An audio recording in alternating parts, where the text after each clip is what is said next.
Hello, I'm very excited to do this video, but I'm also very tired because honestly, I have filmed this video like 5 times. I've been interrupted by phone calls and all kinds of things. So if it doesn't happen now, you're not going to see this video, and I'm saying this just to the camera.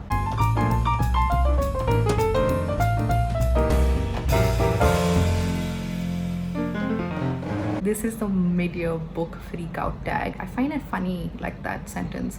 But anyway, I'm super excited for this video. This is about me summarizing all that I've read and just giving you like some answers to book tag questions that somebody made up. I don't know who did this book tag. I don't know whose it originally is. But anyway, let's begin. Before we begin, make sure that you're subscribing, make sure that you're liking this video if you like it, and share it and all of that good stuff. If you're on Instagram, so am I. I talk about books, I talk about a whole bunch of things like cats and art and things like that, so follow me there. My details are below. Let's start this book tag. The first question today is, what is my favorite book of the year so far? That is a really strange question for me to answer, simply because I have so many, but I think I'm going to cheat and say 2 for right now, because I'll try and figure out how to bring the other stuff later. But the first one that I want to talk about is this book. This is And the Pursuit of Happiness by Myra Kalman. This book, guys, oh my god, it is so freaking beautiful. Myra Kalman is an artist. She's based in New York, and she just is in love with color, and because of that I'm in love with her.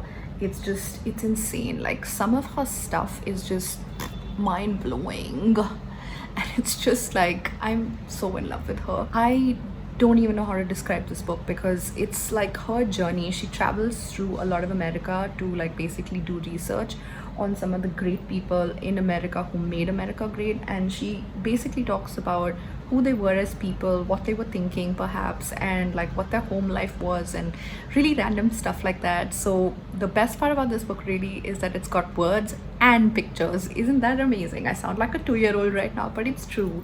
So like, let me just show you my favorite part of the book. This is July, and she's talked about Benjamin Franklin, and it's hilarious. I'm just going to leave this here for a minute so you can actually read it and know how hilarious her thoughts are.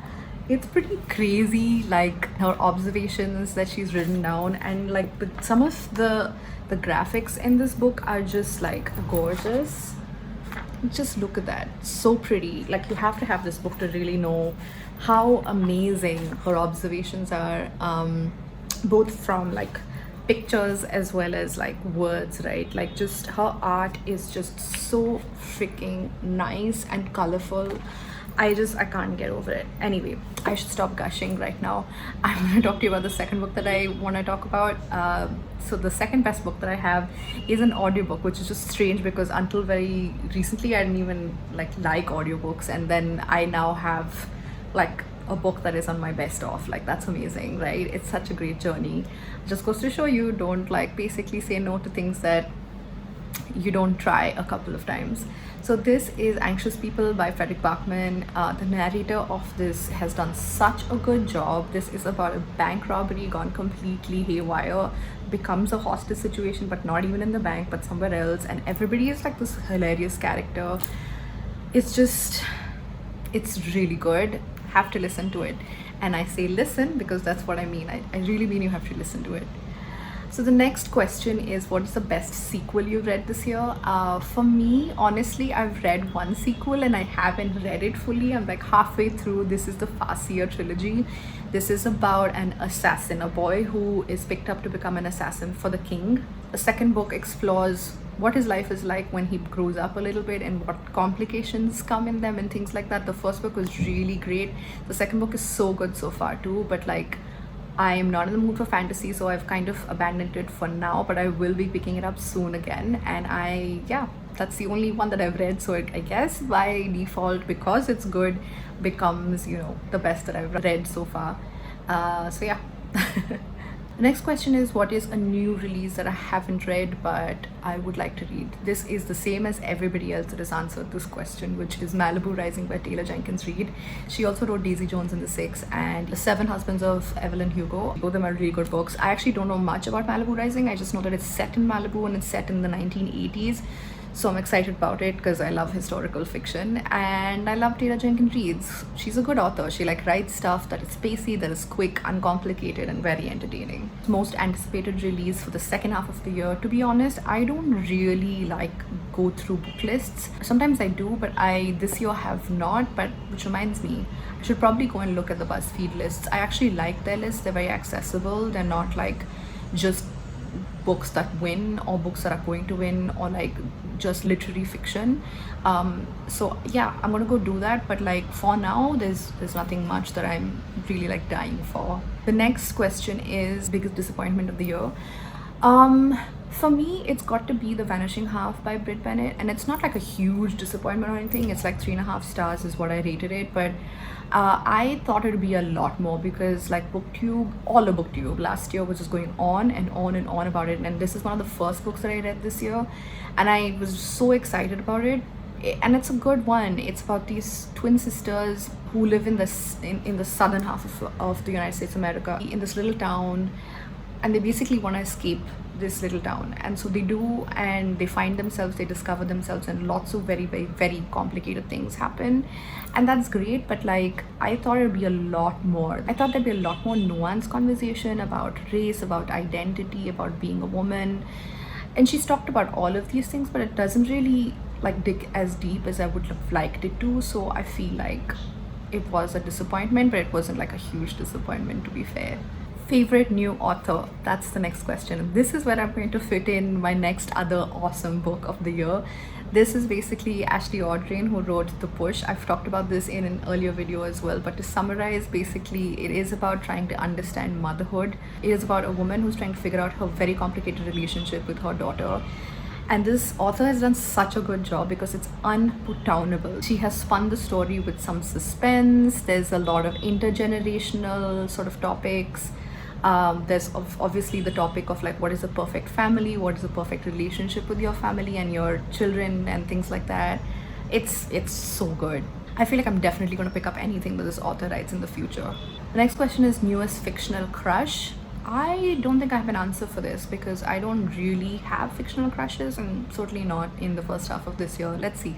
But I would say that like a book that I'm reading right now is A Little Life.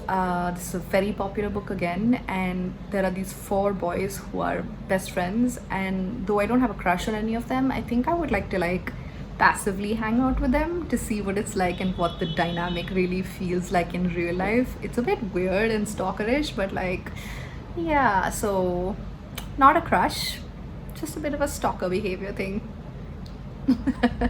Favorite fictional character so far? For me, I think it would have to be all the children in the orphanage in The House in the Cerulean Sea.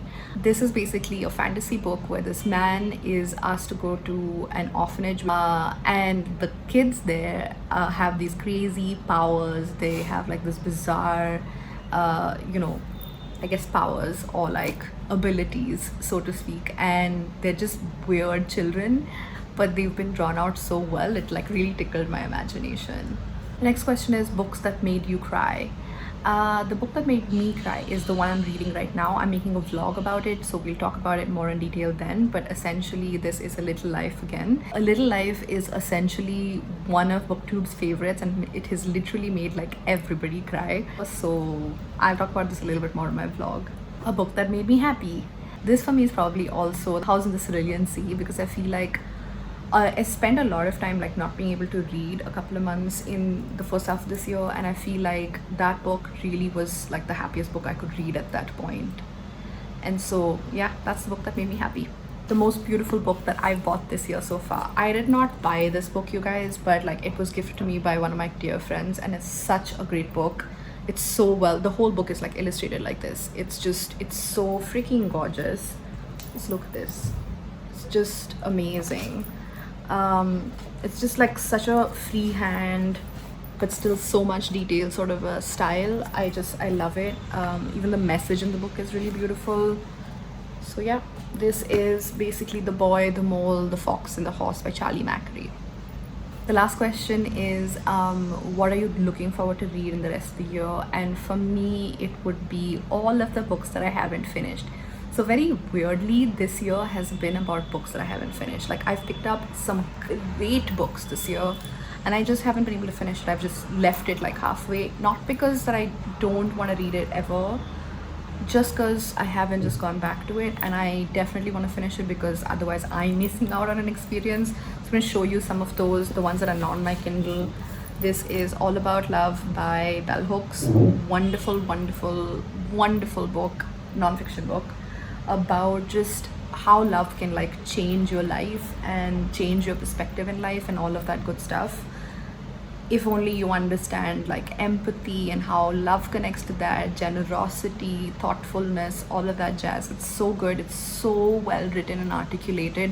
It makes me want to cry sometimes because it's really heavy, but it's also so true. Next book is this one, which is just the most gorgeous cover. Like, oh my god. This is about a woman who is a child of immigrant parents from Africa, and she talks about like her life as a consequence of the fact that her parents are so different from her because of the kind of upbringing they all have. This isn't what the book is about, but those are some certain topics that are being discussed in this book. Really heavy, but also really beautiful. I love this author's work as well, so I definitely want to finish this book. Another one is 10,000 Doors of January. Again, superb book, like full of imagination and takes you all kinds of places. I just love it. But I don't know why I haven't actually finished it. So I'm gonna make it my life's mission to finish these books because oh my god, I need to get to it. This is like I've finished more than half of this book even, but like I don't even know. I don't know.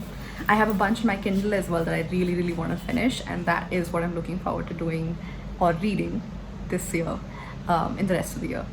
But that's it from me. I will come back to you with the vlog very soon, hopefully, and I will talk to you soon. Thanks for watching. Bye.